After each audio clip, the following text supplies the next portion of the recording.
সোমবার গুজরাটের বিপক্ষে আগুন ঝরিয়েছেন 14 বছর বয়সী বৈভব সূর্যবংশী। শুভমান সেনার ভয়ঙ্কর বোলিং আক্রমণের সামনে মাথা উঁচিয়ে টিকে থাকার বার্তা দিয়েছিলেন তিনি। আর সেই সাথে রশিদ খানের মতো বিশ্বের সেরা স্পিনারকে 6 দেখিয়ে নিজের প্রতিভার জানান দিয়েছিলেন তিনি, যার ফলে 4 উইকেট হাতে রেখে শক্তিশালী গুজরাটকে মাঠছাড়া করে রাজস্থান রয়্যালস। এদিন মাত্র 38 বলে 101 রানের দুর্দান্ত ইনিংস খেলে বৈভব প্রমাণ করেছেন বয়স শুধুই সংখ্যা মাত্র। পাশাপাশি আইপিএল যে শুধুমাত্র বড়দের খেলা নয়, সেই ভুল ধারণাও ভেঙে দিয়েছেন তিনি।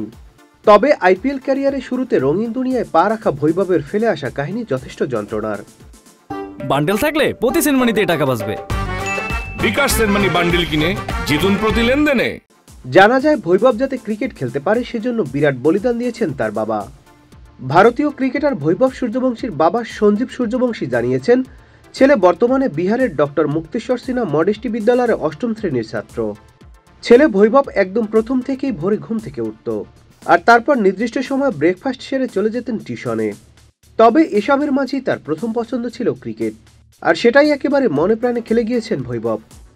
বৈভব সূর্যবংশীকে একেবারে নিজ হাতে তৈরি করেছিলেন বাবা সঞ্জীব। জানা যায় ছেলের স্বপ্ন পূরণ করতে শেষ সম্বল অর্থাৎ কৃষি জমিটুকুও বিক্রি করে দিয়েছিলেন তার বাবা, আর সেই অর্থ দিয়ে চলছে বৈভবের ক্রিকেট খেলার খরচ। শুধুমাত্র বাবার চেষ্টাতেই ক্রিকেট জগতে জায়গা করে উঠতে পেরেছিলেন সূর্যবংশী। প্রথমবারের জন্য বিহার ক্রিকেট অ্যাসোসিয়েশনের সমর্থনে রঞ্জি ট্রফিতে জায়গা পান বৈভব। পরবর্তীতে তিলক নাইডুর নেতৃত্বে অনূর্ধ্ব-19 জাতীয় নির্বাচকরা তাকে কোল টেস্ট ক্রিকেটে নিয়ে আসে। নিজের ক্রিকেট ক্যারিয়ারে একেবারে কম সময়ের মধ্যে দক্ষতা প্রদর্শন করে ইন্ডিয়ান প্রিমিয়ার লিগের মতো বিশ্বের সবচেয়ে বড় টি-20 লিগে জায়গা করে নিয়েছেন বৈভব। তবে এই বড় সাফল্যের নেপথ্যে বাবার অবদান সহজেই স্বীকার করে নিয়েছেন ছেলে। জানা যায় বাবাই তাকে ক্রিকেট ম্যাচ দেখানোর জন্য প্রতিদিন অন্তত 100 কিলোমিটার পথ পাড়ি দিতেন। ছেলেকে একজন সফল ক্রিকেটার বানাতে একেবারে উঠে পড়ে লেগেছিলেন সঞ্জীব সূর্যবংশী। ইন্ডিয়ান প্রিমিয়ার লিগে প্রথম সাফল্যের পর সেই সম্ভাবনা ধীরে ধীরে খুঁজে পাচ্ছেন বৈভবের জন্মদাতা।